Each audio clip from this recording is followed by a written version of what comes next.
gamers, if you love a Zen drafting game, then you want to check out Broken and Beautiful. Let's take a look at how this one plays. In this game, each round, cards will come out into the offering equal to 2 times the number of players plus 1, and then players will snake draft so that they have drafted 2 of the cards.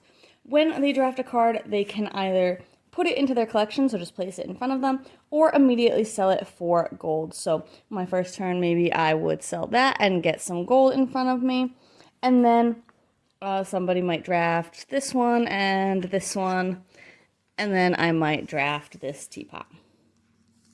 At the end of the round, there will be 2 cards left, the card that's left over in the offer, and then the card that's on top of the deck. And any of the items that players have in front of them that match one of those items will break. So in this case, this player's plate would break, and you would just turn it sideways to mark that.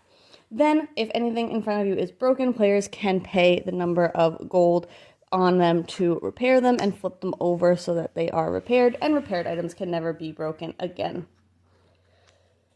Players will play until they can no longer fill the offer with the appropriate number of cards, and then they will go through scoring. Each item has its own scoring, so it might score for items of the same style, it might score in pairs, it might score for just how many you have of them, all things like that.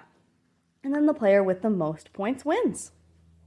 I really liked how easy this one was to get into. Drafting is a pretty simple mechanic, so I thought this was very approachable for a large audience, and I really liked that. I also just thought that the way that things break and the way that you track all of that was very simple to follow, which I also really enjoyed.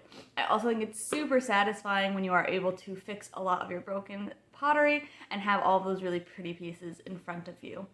It's probably not a game that I would play super often because it is super light, but I do think, again, it has a really wide appeal, which I like. I can bring it to play with pretty much anyone and play pretty much anywhere because you don't need a ton of space. I definitely wish that there was a little bit more reference for the scoring at the end of the game so that everybody could kind of have a scoring card in front of them.